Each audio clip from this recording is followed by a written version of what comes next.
네, 안녕하십니까. 한국사 능력검정시험 심화 이론 강의를 진행하고 있습니다. 제가 지난 시간에 고려 문벌 귀족사의 성립부터요, 과도기 동요기가 됐던 1126년에 이자계면한, 그리고 1135년 묘청의 서경천도 운동을 거쳐서 무너지게 된 1170년 무신정변까지 살펴봤습니다. 자, 이 시간에는 그 중간중간에 언급이 됐던 대외 관계를 좀 살펴봅시다. 그 대외 민족과 관련해서요. 자, 교재는 148쪽 고려 대관계겠습니다. 지금 위쪽에 있는 나라도 있죠. 그 왕조표를 잠깐 보겠습니다. 거란 여진 몽골이죠. 여기는 북방민족입니다. 북방민족이라면 중국의 정통민족이었던 한족에 대비되는 용어고요. 중국의 정통민족은 중국의 약 55개 정도 되는 민족 중에서 어디예요? 한족이죠. 이 한족을 중심으로 해가지고 정통민족이라 하고요. 위에 나와 있는 거란이라든가 여진 몽골은 다 북방민족입니다. 물론 나중에 만주족도 북방민족이 되는 것이죠. 자, 그러면은 그 왕조표에서요, 5대 19이라는 나라가 있습니다. 5대 19 앞에 상황을 잠깐 좀 살펴보고 넘어가도록 하자고요. 중국의 삼국시대가 어디였냐 그러면은 초, 오, 그렇죠. 이 삼국의 상황을 통합했던 나라가 어디냐면 서진입니다. 서진. 원래는 진인데 서쪽에 있었다. 그래서 서진이라고 그래요. 그리고 진이 삼국을 통합했을 때 북쪽에는 오호라는 나라가 있었고요. 오호라고 하는 민족이 있었고요. 오호에 의해서 16개 나라가 성립이 됩니다. 이걸 오호 16국 시대라고 그래요. 지금 여러분들 교재에 나와 있는 5대 19하고 혼동하지 마시라는 얘기입니다. 이거 기출문제죠. 그래서 서술형 문장에서 오호 16국은 삼국시대 때 부분이에요. 5대 19는 우리나라의 후삼국시대 때 부분이다라고 하는 것이죠.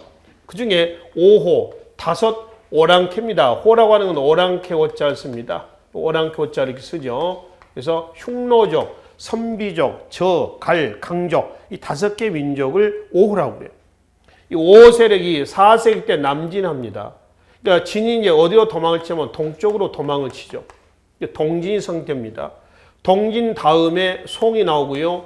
그 다음에 제나라가 나오고요. 그 다음에 양나라가 나옵니다. 그 다음에 진나라가 나오죠. 이게 남조입니다. 북조는 서진을 밀어내고 그 5호 있죠. 5호가 16개 나라를 만들죠. 이게 5호 16국 시대라고 하는 거죠. 이 다음에 전진이 나오고요. 그 다음에 선비족에 의해서 북위가 나옵니다. 북위는 다시 동위와 서위로 구분합니다. 다시 동위는 북제에게 멸망을 하고요. 그 다음에 서위는 북주에게 멸망합니다. 그리고 북제는 다시 누구에게? 바로 북주에게 멸망을 하는 거죠. 이게 북조입니다. 남조와 북조, 중에 남북조 시대 때를 얘기해야 한다는 거죠. 북주의 외척이었던 양견이라는 사람이 581년에 어딜 건거냐면은 수나라를 건국을 하죠. 그 다음에 618년에 바로 이연에 의해서 어디가 건국됐어요? 당나라가 건국이 됐습니다. 그리고 이 남조의 진이 있죠. 요 진이 수나라에게 통합된 것이 589년이에요. 그래서 수나라는 중계 남북조를 통합을 하게 됐죠. 그리고 이제 고구려하고 이제 총 몇 번에 4번에 걸친 전쟁이 있었죠. 여수 전쟁이었습니다. 패배하고 국력 쇠퇴.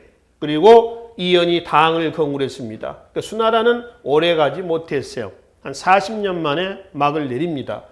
그 당나라 이후에 5대 19국입니다. 이 5대 19국하고 5, 16국하고 혼동하지 마시란 얘기예요. 5대 19국의 혼란기를 거쳐서 송이 나오고요. 송 다음에는 어디가 나오냐면은 원이 나옵니다. 근데 원은 여기다 이제 쓰지 말고요. 북방민족이니까 북쪽에다 좀 써봅시다. 5대 19는 우리나라의 어느 시기냐 그러면은 후삼국 시대예요. 그리고 후삼국의 상황을 통합했던 나라가 어디죠? 고려지요. 후삼국 이전 어디예요? 우리나라 당나라 때 통일신라가 되는 거죠. 통일신라. 그러니까 그 이전은 어디가 되는 거죠? 요 남북시대 때. 여기서 여기까지가 되겠죠. 우리나라에서 본다면 어느 시대? 삼국시대가 되는 거죠. 자, 그러면 이렇습니다. 그럼 북쪽으로 가겠습니다. 5대 19국의 혼란 때 북쪽은 누가 있으면 거란이 있었어요. 거란 위에 세운 나라 이름 뭐라고 그래요?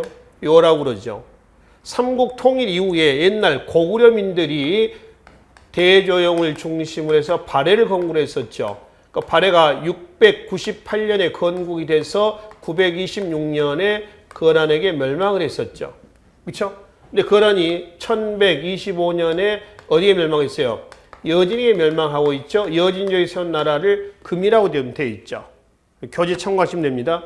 여진은 다시 1, 2, 3, 4년에 어디에 멸망했냐면 몽골에게 멸망을 합니다. 몽골이 세운 나라를 뭐라고 그러죠? 원이라고 그러죠. 원입니다. 그리고 이제 송은 남송과 북송이라고 하는데 앞에 나온 송이 북송이에요. 북송. 요 북송이 여진에게 멸망을 합니다. 송이 멸망하고요. 북송이 멸망하고 남송이 성립되죠. 근데 남송도 어디에게? 몽골에게 멸망을 해요. 그래서 중국을 천하통일한 거죠. 세계사에서 가장 넓은 영토를 차지했던 나라. 이 나라 이전에도 없고요. 이후에도 없습니다. 그게 바로 어디냐면 몽골 제국이에요. 그러니까 남송에 1279년에 남송까지 먹으면서 세계사에서 유례 없이 넓은 영토를 차지합니다. 그러니까 지금 뭐 이슬람 제국이라든가 이란이라든가 모스크바 소련 쪽이죠. 러시아 그 영토까지 완전히 다 장악을 하게 되죠. 이게 뒤에 이제 그 13세기 대관계에서 몽골의 최대 판도에서 지도가 나옵니다. 그 지도를 한번 참고해서 보시면 되겠죠. 이 몽골이 어디로 들어오죠? 바로 고려로 들어오죠.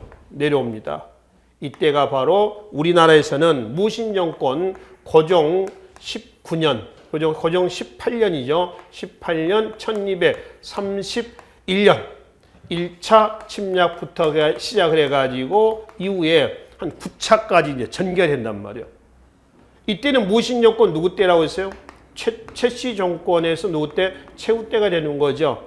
그래서 몽골 침략 이후에 수도를 최후는 어디로 옮겼죠? 강화도로 옮겼습니다. 1232년이죠. 그리고 이제 마지막 무신정권의 마지막 누구였어요? 임유무가 문신들에 의해서 피살이 됐죠. 문신들에 의해서 개경환도가 단행됐고요. 이게 1270년이 되겠습니다. 강화도 시대는 약 한 몇 년 정도 진행되는 거예요? 한 40년 정도 진행이 되는 거죠. 그렇죠? 32년에서 70년까지가 되는 겁니다. 그리고 이제 강화천도가 의미하는 것은 뭐냐? 그러면은 항몽이다. 한번 싸우겠다. 지난 시간에 말씀드렸죠. 앞 시간에. 개경환도의 의미는 어떤 의미냐? 그러면 굴복했다. 항복의 의미로 보시면 된단 말이에요. 그리고 개경환도의 반발로 문신들이 여기에 따른 반발을 했었죠. 무신들이 반발했죠. 이것이 뭘로 나왔다고요? 삼별초 항쟁으로 나왔다. 그래서 1270년에서 1273년까지 어디? 강화도, 진도, 제주도. 그리고 이제 전원 진압이 되고 어디로 간 거죠? 원 간섭기로 가는 이런 흐름이었었어요. 이 과정이죠. 이제 고려는 지금 시기적으로 본다면은 고려가 918년에 건국이 돼서 지금 진행이 돼가지고 언제까지 하냐면은 요 정도까지 가면 되겠습니다. 이때가 언제냐면 1392년이 되는 거죠. 언제부터요? 918년부터의 상황이 되겠습니다. 그렇죠? 그래서 이제 우리가 이제 이 시간에 정리할 부분은 고려의 대관계예요. 지금 거란하고요, 여진하고요, 몽골과의 관계를 보시면 됩니다. 그렇죠? 그 이전은 삼국시대 때 고대사 통일신라 때 대관계를 참고해서 이해하시면 되겠죠. 자, 그럼 먼저 10세기에서 11세기 때까지 관계는 어디의 관계냐라고 하면 어디예요? 바로 이 거란하고의 관계다라고 이제 보시면 되겠습니다. 우선 봅시다. 우리가 4세기 때는 백제 주독이었습니다. 4세기 때 삼국항쟁에 누가? 백제가 장악을 했죠. 5세기로 합니다. 5세기 삼국항쟁의 주도권 누가 잡죠? 고구려가 잡습니다. 근처 관계 때다라고 한다면 백제 여기 누구예요? 바로 장수왕대 때를 기점으로 해서 보시면 돼요. 그리고 6세기 때의 관계는 신라입니다. 진흥왕대 때를 중심으로 해서 한강을 장악을 했죠. 자, 그리고 이제 7세기에서 10세기까지입니다. 남북국 시대 때죠. 통일신라하고 어디죠? 발해 관계가 되겠습니다. 자, 여기까지 우리가 고대사의 대관계에서 살펴본 부분이고요. 지금 우리가 이제 정리할 부분은 여기에요. 10세기에서 11세기 때 관계입니다. 어디하고 관계인가요? 거란하고의 관계예요. 거란이 있었을 때에 중국은 어딘가요? 송이 있습니다. 이 송은 북송을 얘기를 합니다. 요 관계를 참고하시면 됩니다. 우리나라는 어디예요? 고려가 있겠죠. 그러니까 요 세 나라하고의 관계를 중심으로 해서 살펴보시면 됩니다. 고려의 대외 정책의 기본 방향은 뭐냐 그러면은 친송 그리고 뭐죠? 북진입니다. 현재 고구려 고토는 고란이 차지하고 있죠. 그래서 고려는 고구려 후계자라고 있습니다. 한족과 북방 민족과의 관계도 항상 어떤 관계가 되는 거예요? 대립 관계가 됩니다. 고려의 친송 정책은 광종대 때예요. 그러니까 960년에 송이 건국이 되죠. 962년에 친송 정책에서 수교가 맺어집니다. 고려는 송에 대해서 경제, 문화적인 목적의 손을 잡고요. 송은 거꾸로 고려에 대해서는 정치, 군사적인 목적의 손을 잡습니다. 그리고 송과 거란과의 관계는 그냥 대립은 아니고요. 연운 16주라고 하는 곳이 있어요. 연운 지방인데요. 이 연운 16주 지역은 원래는 누구 땅이냐면 중국 땅입니다. 근데 송 앞에가 어디였어요? 5대 식국이라고 하는 절도사한 혼란기였죠. 이 혼란기 때에 이 땅을 누가 차지했냐면은 거란이 차지를 하죠. 거란이 이제 그 혼란기를 이용해서 탈취하는 겁니다. 나중에 송을 건국했던 5대란 나라의 후주의 절도사 조광윤이가 이 땅이 거란의 영토로 들어가 있는 사실을 알고 내놔라 그랬어요. 거란이 안 준 거죠. 그러니까 내놔라 못 주겠다. 근데 결국 이 땅을 받습니다. 받는데 이 연운 16주에서 생산되는 모든 것을 거란이 갖는 조건이에요. 그러니까 땅만 회복하는 거죠. 송이 이 땅에 대해서 애착이 강했다라고 하는 걸 알 수가 있어요. 그래서 이제 일단 연운 16주로부터 시작을 해가지고 두 나라의 관계는 껄끄러운 관계가 됩니다. 근데 이제 고려는 그 두 나라에 대해서 대립, 강경이죠. 그 다음에 여기는 뭐죠? 친선 관계를 유지하게 됐었습니다. 거란과의 대립은 우리가 어디서 확인해 보냐면은 바로 훈요 10조 기억하시죠? 훈요 10조 제 몇 조? 4조. 거란은 야만국이다. 폐척해라! 라고 하는 부분이었죠.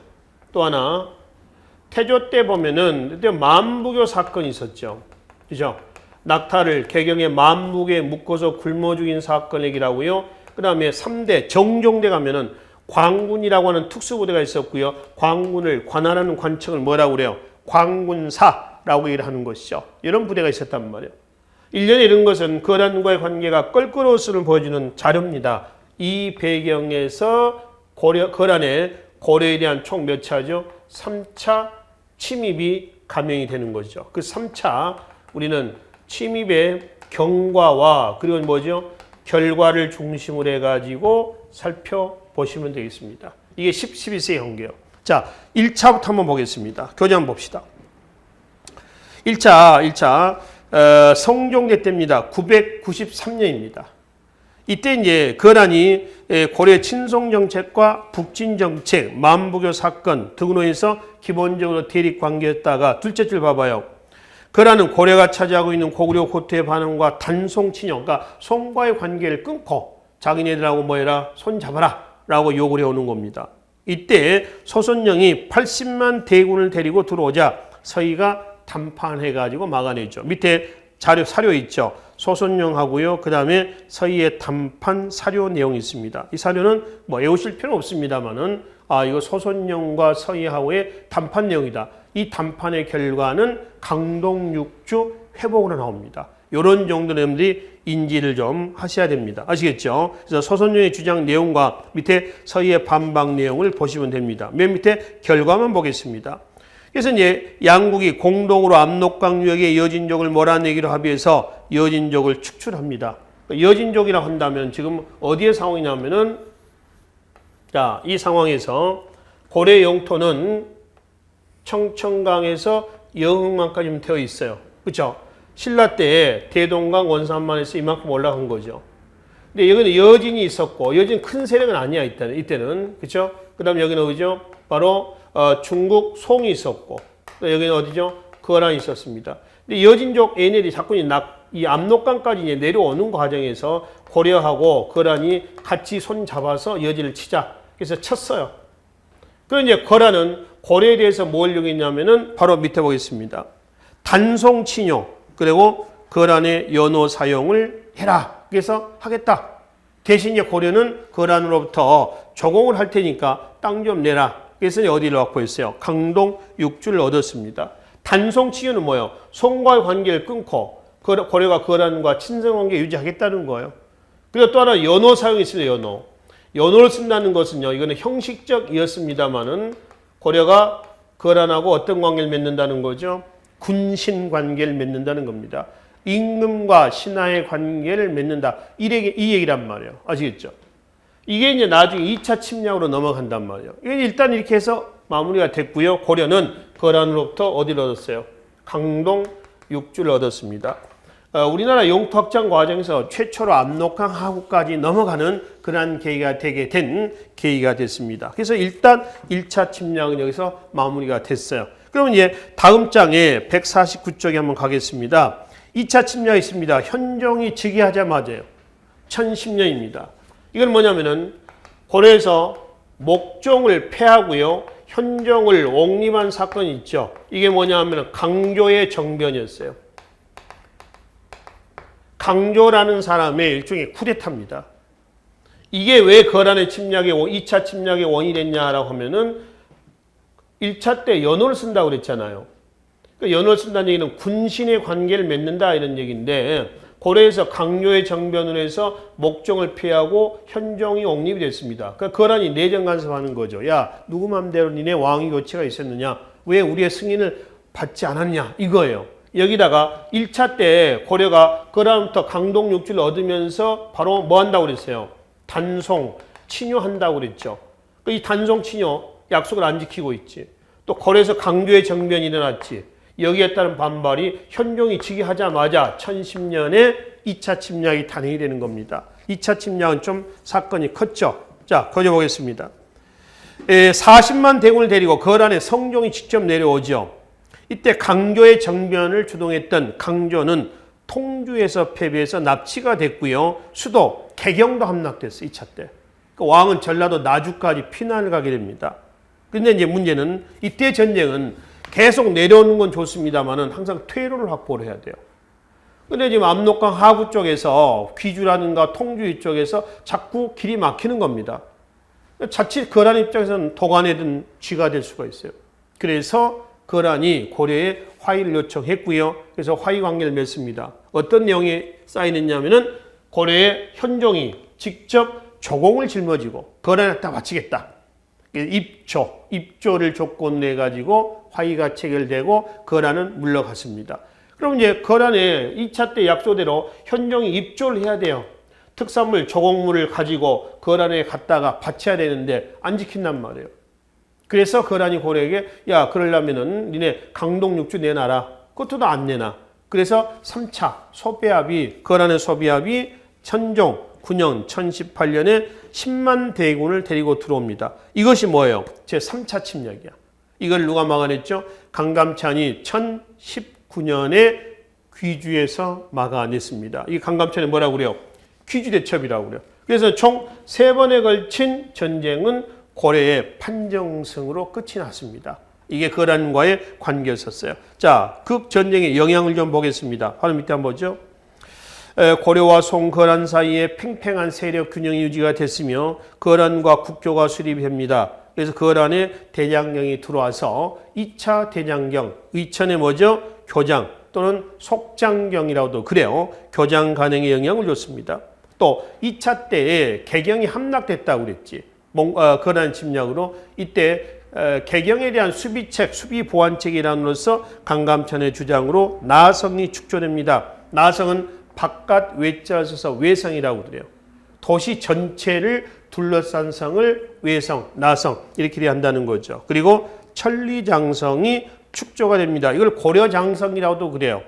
이 천리장성은 어디서 어디까지입니까? 라고 하면은 압록강 하구에서 도련포까지입니다. 이거 11세기 중엽이죠. 우리가 7세기 때 고구려가 당의 침략을 막기 위해서 부여성에서 비사성까지 요동반도 이 천리장성을 바로 이 연개소문 주도하에서 축조했던 사실이 있었습니다. 그럼 여기서 이 천리장성은 압록강 하구에서 도련포까지란 말이에요. 이거는 거란의 3차 침략 이후에 축조했다고 그랬어요. 단순히 거란의 침략만을 막자 이건 아닙니다. 아니고요. 어디죠? 거란과 한참 동북지방에서 성장하고 있는 누구죠? 여진의 침략도 막자 이런 취지가 담겨져 있어요. 그리고 현종대 군마학벌 위해서 감목양마법. 그러니까 말을 농민들에게 주고요. 키우게 하는 겁니다. 그래서 유사시에 징발하게 하는 거죠. 감목양마법이라고 그래요. 그리고 불력에 의해서 거란의 침략을 막자 그래서 초조대장경이 조판이 됩니다. 호국불기의 의미가 되겠죠. 한편 거란에 대한 문화적 우월감을 과시하기 위해서 7대 실록을 편찬합니다. 태, 해, 정, 광, 경, 성, 목. 그래서 태조에서 목종실록까지요. 편년체 사서입니다. 그러니까 조선왕조실록과 같은 거죠. 현재 남아있지는 않습니다. 그리고 고려는 거란의 3차 침략을 막아냄으로 인해서 우리도 할 수 있다는 자신감이 또 생겼죠. 그 자신감은 고구려 퇴복을 위한 북진 정책으로 그대로 스며 녹아들었다라고 하는 것이죠. 이게 10세기에서요. 10 몇 세기요. 1세기 때까지의 거란과의 관계에서 살펴볼 수 있는 내용이 되겠습니다. 자, 그리고 이제 몇 세기로 하냐면은 12세기로 넘어가도록 하겠습니다. 자, 12세기 때 관계는 어디하고 관계죠? 거란을 언제 쳤어요? 1125년에 여진이 쳤습니다. 그리고 여진은 1115년에 바로 국호를 뭘로 고쳤어요? 금으로 고쳤죠. 거란은 여진에게 멸망하고 나서 제2의 거란이 하나 만들어집니다. 그게 압록강 중류의 대요숙이라는 나라예요. 대요숙은 위치상으로 보면 여기에 대요숙이 있었죠. 거기 위쪽에는 누가 있는 거예요? 여진도 있고요. 여기는 고려도 있고요. 중국은 어디냐 그러면 중국은 원입니다. 원. 몽골이 되는 것이죠. 나중에 이제 원고려 관계에서 다시 보기로 하겠습니다. 여하튼 대요숙은 거란이 멸망하고 나서 세워진 제2의 거란입니다. 그 다음에 중국은 어디예요? 북송 그대로 있고요. 이 북송입니다. 이 북송 우리나라는 고려가 되겠죠. 이 세 나라 관계예요. 12세기 때 고려의 대관계를 볼 때는 그리고 고려의 송과의 관계 있죠. 친선 관계는 그대로 유지가 됩니다. 이되죠. 경제 문화적인 목적이고 얘는 여기에 대해서 정치 군사적인 목적이라고 했습니다. 그리고 여진과 북송과의 관계는 여진이 어디를 쳤어요? 북송을 쳤습니다. 송이 멸망했습니다. 아까 이걸 지금 얘기하는 거죠. 그렇죠? 이게 여진이 이제 북송을 치고 그러니까 송은 이제 북송이 멸망하고 나서요. 어디가 나왔죠? 남송이 성립이 되게 되는 겁니다. 자, 요 과정은 바로 앞 페이지 대관계 첫 장으로 한번 다시 한번 가봐요. 맨 위에 148쪽의 맨 위에 보시면은 자, 북송이 1127년에 여진이 멸망했죠. 이걸 이제 그 중국 송사에서는 정강의 변이라고 합니다. 뭐냐면 정강이라고는 지명입니다. 정강에서 북송의 마지막 황제가 흠종이거든요. 흠종이 아들하고 사냥을 나갔다가 정강에서 여진족에게 납치가 돼버렸어요. 이게 1127년에 정강의 변이에요. 이걸 계기로 해가지고 북송이 멸망하고 어디가 양치강 이남에 남송이 성립되는 계기가 됐었던 것이죠. 하여튼 남송이 성립된 이후에도 고려는 어떤 관계예요? 송과 이 관계 유지가 됐습니다. 자, 그리고 이제 여진과의 관계는 이런 관계로 보겠습니다. 원래 여진은요. 고려를 부모의 나라로 섬겼었습니다. 부모의 나라로. 근데 여진족이 12세기로 넘어오면서 세력을 키워나가요. 점차 세력을 키워나갑니다. 그러다가 여진이 몇 년이었죠? 125년에 어디를 쳤어요? 거란을 친 이후에는 더욱더 팽창하는 거죠. 그래서 고려의 4대 관계를 요구하고 이자겸이 4대 수락을 하고 이런 관계로 넘어갑니다. 12세기 아닙니까? 그럼 11세기 때 여진족의 성장 과정을 좀 살펴보도록 하자는 얘기입니다. 자, 교재 좀 보시면은 150쪽에 맨 위에 여진족의 팽창 과정 말고 맨 위에 여진족의 명칭부터 좀 보기로 하겠습니다. 우리나라의 연맹왕국 시대 때부터 해가지고 조선시대 때까지 쭉 보면은 숙신, 음루, 물길, 말갈, 여진, 야인, 만주. 자, 명칭은 다 달라요. 그렇죠? 명칭은 다 다르지만은 바로 이 숙신부터 만주까지 같은 민족입니다. 우리나라의 연맹왕국 때 숙신, 음루라 하고 삼국시대 때 물길이라 하고 통일신라 때 말갈이라 하고 고려 때 여진이라고 합니다. 지금 여진이죠. 그 다음에 조선 초기에는 야인, 그 조선 중기 이후에는 만주, 후금, 얘가 후금이 국호를 청으로 고치죠. 다 같은 민족이에요.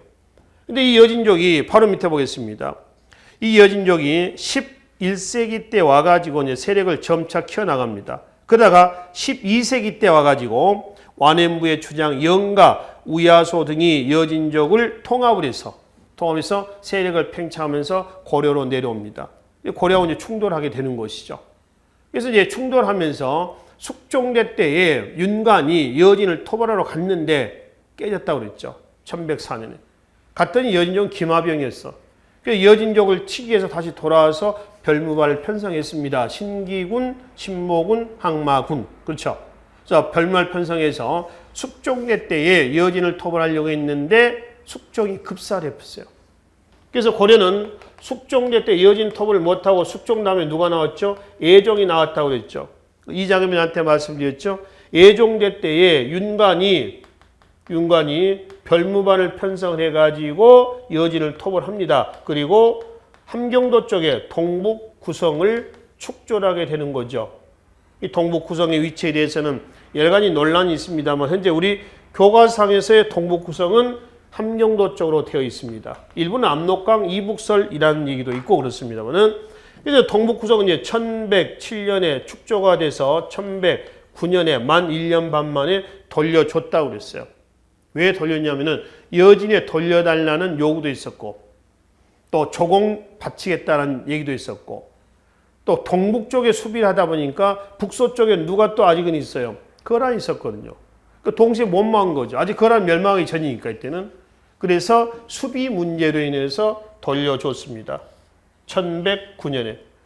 돌려받은 이후에 여진이 어떻게 했어요? 1115년에 국호를 뭘로? 금이라 하고. 그렇죠? 금. 금이 건국이 되죠. 그리고 이제 1125년에 어디를 쳤죠? 거란을 멸망을 시켰단 말이에요.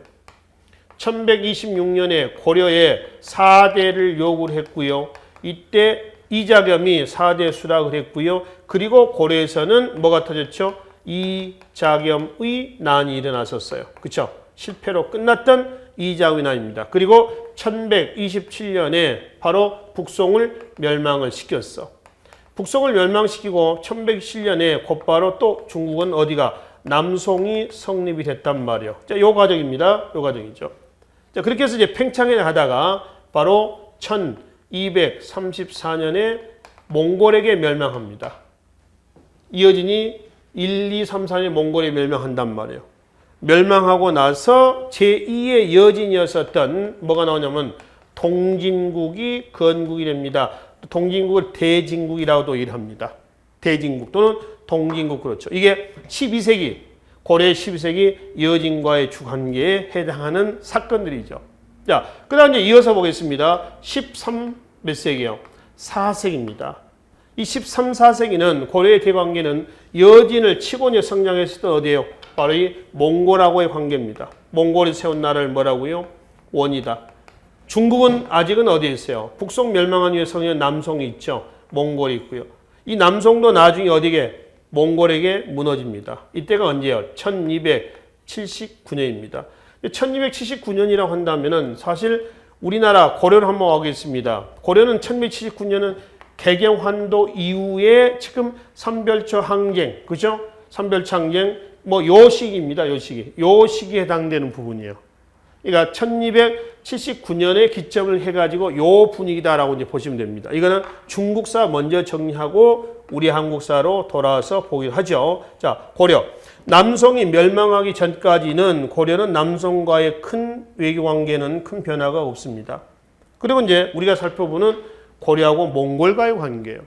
이 두 나라는 아무런 접촉 관계가 없었어요. 근데 두 나라 사이에 아까 여기 파란 부분 어디예요? 거란이 멸망하고 나서 제2의 거란이었었던 어디가 나왔다고 그랬죠? 대요수국이 건국이 돼 있었어요. 그래서 대요수국이 어디하고 맞닿아 있냐면 지금 고려하고 몽골하고 그 다음에 이제 여진이 이 금이죠. 여진이 멸망하고 나서 제2의 여진국이었던 어디가 나왔다? 동진국, 대진국입니다. 이 있었습니다. 함경도 쪽에. 근데 대요수국은 중간에서 원, 동진국, 고려 사이에 끼어 있습니다. 얘네들이 자꾸 노략질하는 거예요. 특히 고려에 대한 거란은 2차 침략을 하게 됩니다. 두 번에 걸친 침략하거든요. 1차 때는 충청도 제천까지 내려옵니다. 굉장히 밑으로 많이 내려온 거죠. 이걸 김취려 장군이 막아낸 기록이 있어요. 또 내려오죠. 또 내려오니까 이제 고려가 거란을 치기 위해서 치려고 올라갑니다. 어디로 올라갔냐 하면은 쭉 올라갔어요. 평양의 동쪽 성입니다. 강동성입니다. 일로 집어넣어 놓고요.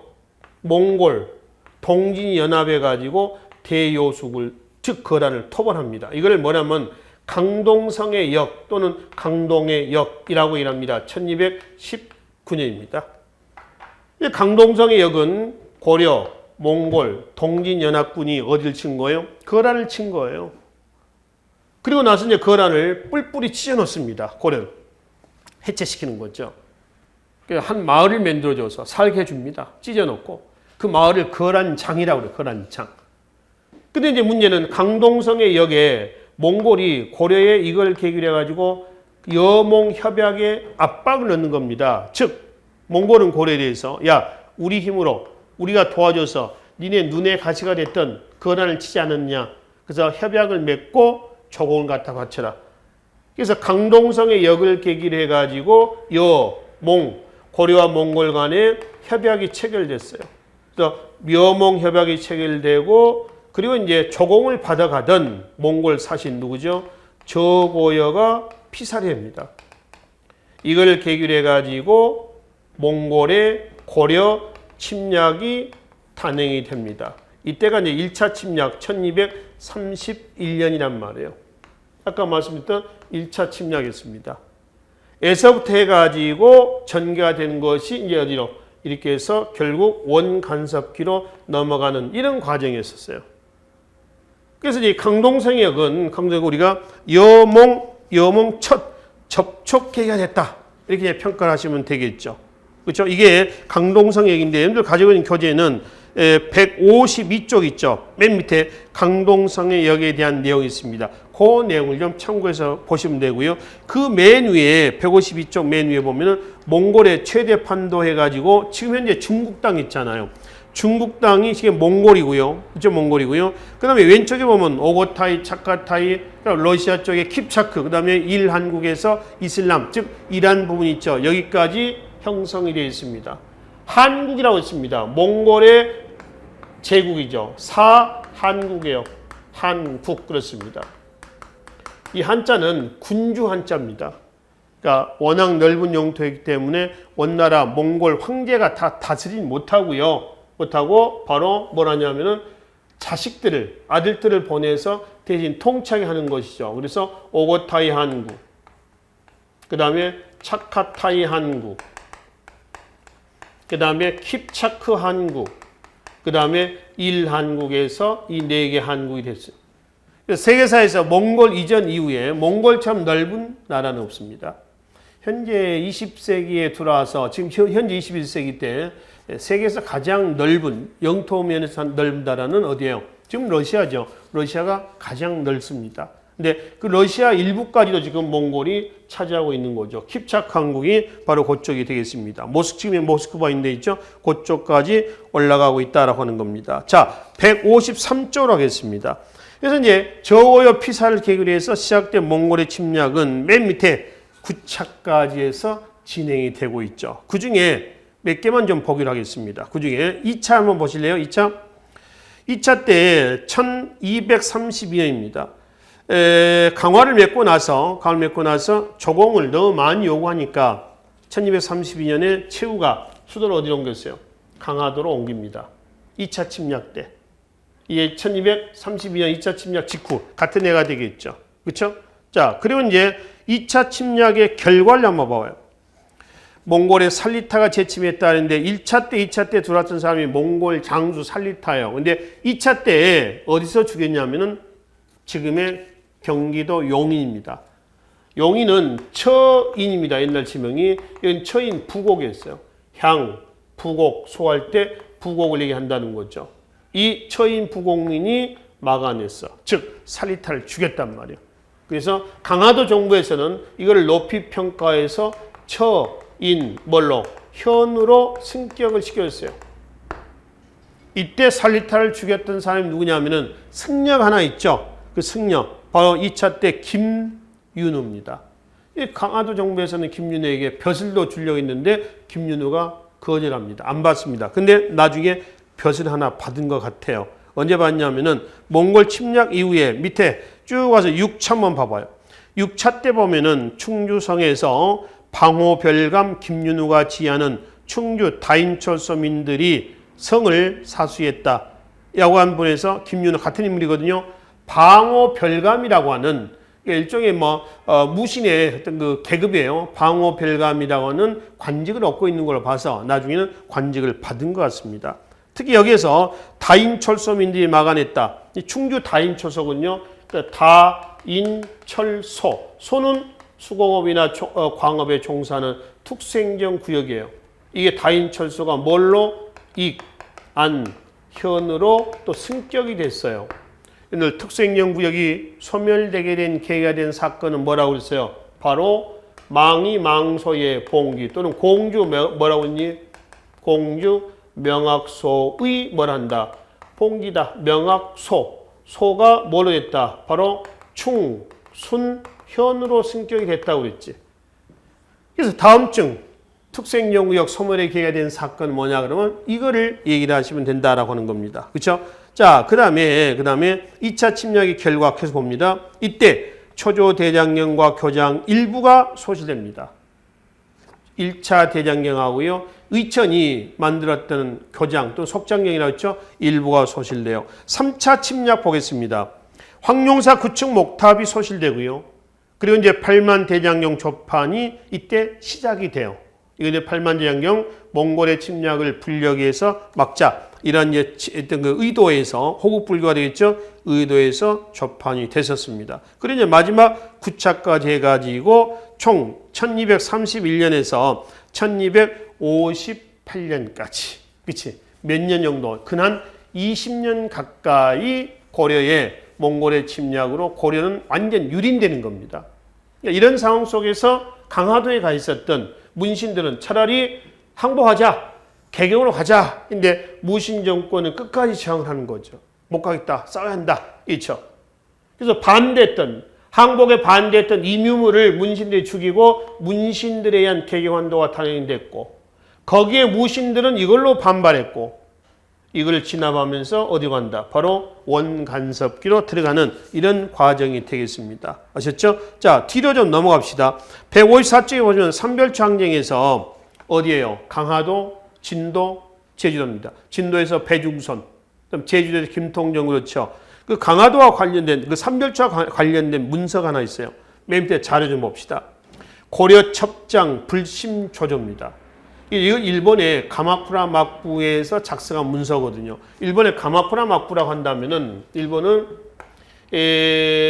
막부는 무신 정권이라고 보시면 됩니다. 막부. 그래서 일본의 최초의 막부 정권 가마쿠라 막부. 그 다음에 무로마치 막부. 그 다음에 외란 이후에 가면 도요토미 히데요시. 그 도쿠가와 도요토미 히데요시가 죽고요. 그러니까 풍신수길이죠. 도쿠가와 이에야스 막부가 들어섭니다. 도쿠가와 막부. 에도 막부라고도 그러고요. 에도는 지금 도쿄입니다. 그다음에 또는 도쿠가와 이에야스를 덕천가강이라고 하죠. 그래서 덕천가강 막부라고 합니다. 일본은 7세기 이후에 우리나라 통일신라 때 일본은 헤이안 시대거든요. 통일신라 문화가 헤이안 시대 때 건너가서 우리 고대 문화의 일본 전파에서 살펴봤었죠. 바로 일본의 하쿠호 문화가 성립됐던 시절이에요. 헤이안 시대 이후에 무신 정권이 들어섭니다. 그게 막부 시대예요. 이 가마쿠라 막부라고 한다면은 여원 연합군의 일본 원정이 있었던 시기도 합니다. 이 여원 연합군의 일본 원정은요, 바로 뒤에서 다시 이거 보고 살펴보기로 하고요. 이때에 작성됐었던 문서 중에 하나가 바로 고려 첩장 불심 조조라고 하는 겁니다. 3년간의 시차를 놓고 고려에서 보내온 외교 문서 내용이 좀 이상해서 일본의 이 문서 관리 외교관이 관리 담당관이 작성을 한 거예요. 좀 써놓은 겁니다. 밑에 한번 보세요. 1268년의 자료하고 1271년의 자료란 말이에요. 1268년의 자료에서는 강화도 조정에서 보내온 내교 문서고 1271년은 삼별초 진도 조정에서 보낸 내교 문서입니다. 근데 이제 1268년의 문서를 보면은 몽골의 덕을 칭송하면서 4대 군신 관계를 맺었다 해서 몽골을 굉장히 떠받드는 이런 내용이에요. 근데 1271년의 내용은 어때요? 몽골을 야만적으로 기술하고 있습니다. 그럼 이게 좀 이상하다 해가지고 일본의 관리가 이 메모를 해놓은 겁니다. 이게 고려 첩장 불심 조조입니다. 이건 뭘 얘기냐면은 일본 가마쿠라 막부에서 지금 우리나라에서 일어나고 있는 일을 모르고 있었다는 거예요. 그러니까 지금 삼별초 정부 때는 뭐요? 몽골하고 지금 관계가 굉장히 안 좋았겠죠. 이런 관계입니다. 근데 그 이전에 이 1268년의 자리를 보면은 이때는 몽골을 떠받들고 있는 그런 상황이 있다. 고려 조정은 그렇죠. 근데 여기는 안 그러고 있었다는 거죠. 이러한 일종의 국제 정세 변동에 지금 잘 알지 못하고 있고요. 우물안의 개구리식의 그러한 상황이었다는 것을 고려 첩장 불심조조에서 확인을 해볼 수가 있다라고 하는 겁니다. 자, 그리고 이제 고려를 접수를 하고요. 바로 여원연합군 결성해가지고 일본 원정을 가게 됩니다. 뒤에 155조는 가봐요. 이 일본 원정 역시 이 가마쿠라 막부 때입니다. 충렬왕 즉위하자마자 1214년 충렬왕은 원에 충성한다는 그런 의미가 되는 거죠. 1차, 그 다음에 충렬왕 7년 두 번에 걸친 일본 원정이 단행이 됐죠. 이때 일본 원정 당시의 내용을 그림으로 그려놓은 것도 있습니다. 밑에 자료 한번 봐봐요. 가마쿠라 막부 시대 때 그려진 그림인데 일본 무사들 그리고 여원연합군하고 싸운 모습이에요. 작자 미상의 그림이 되겠습니다. 그럼 바로 위에 1차 일본 원정 기구를 한번 보시겠습니다. 탐나 총관부하고요. 둔전 경략사입니다. 탐나 총관부는 보세요. 삼별초 항쟁을 1273년에 진압하고 나서 제주대에다 설치했던 것이 탐나 총관부입니다. 그리고 둔전 경략사는 군량미를 담당하고요. 탐나 총관부 수송을 담당합니다. 제주도에 가면은 조랑말이만 있죠. 몽골 문화입니다. 몽골 문화. 그러나 이제 1차 일본 원정은 일본 가마쿠라 막부의 완강한 저항 그리고 태풍과 질병 등으로 인해서 실패로 끝났습니다. 2차 일본 원정은 원정기구는 정동행성입니다. 동쪽을 정벌하는 정동 그렇죠. 동쪽을 정벌하는 기구다 해서 정동행성이다 라고 얘기를 하는 것이죠. 역시 태풍, 질병, 가마쿠라 막부의 완강한 저항으로 해서 두 번에 걸친 일본 원정은 실패로 끝났어요. 끝났습니다. 이때가 일본이 가마쿠라 막부 때입니다. 참고로 이 무로마치 막부 그러죠. 여기는 몇 세기냐면은 15세기입니다. 우리나라 15세기는 어디예요? 조선 초기가 되겠죠. 그렇죠? 조선 초기에 해화, 인무라, 산수화 등의 해화가 일본의 무로마치 시대 때 해화에 영향을 주거든요. 이 무로마치 시대 다음이 약 1세기간에 걸친 전국 시대입니다. 땅 따먹기 하던 시절이에요. 이거를 수비했던 사람이 누구냐면은 풍신수길입니다. 즉 도요토미 히데요시다. 이가 조선에 정명가도를 요구를 하면서 명을 정벌하려고 한다.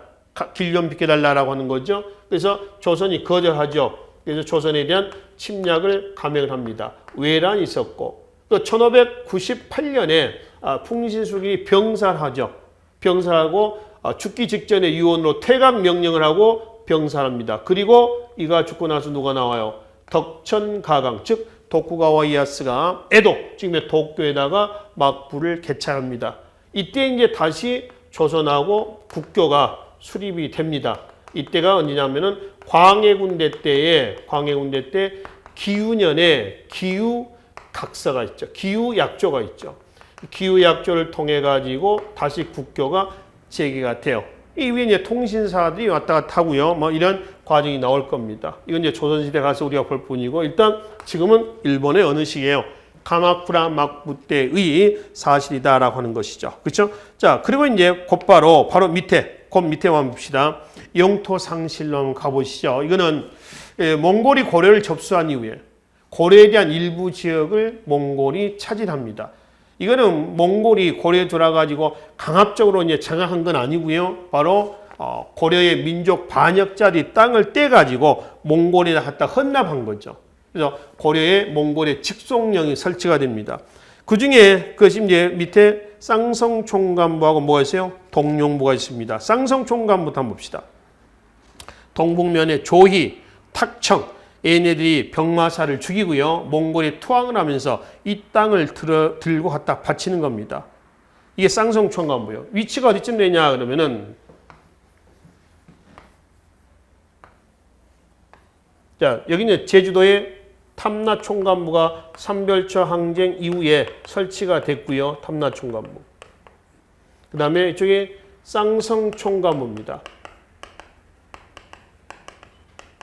어디 이북을 관할하냐면은 바로 천령 이북을 관할합니다. 본부는 화주입니다. 화주. 그 다음에 이쪽에 뭐가 있냐면은 이쪽에 동룡부가 설치가 됩니다. 동룡부. 동룡부는 어디 이북이냐면은 자비령 이북을 관할하는 관청이고 본부는 평양입니다. 서경입니다. 뒤에 지명의 령자는 높은 고개입니다.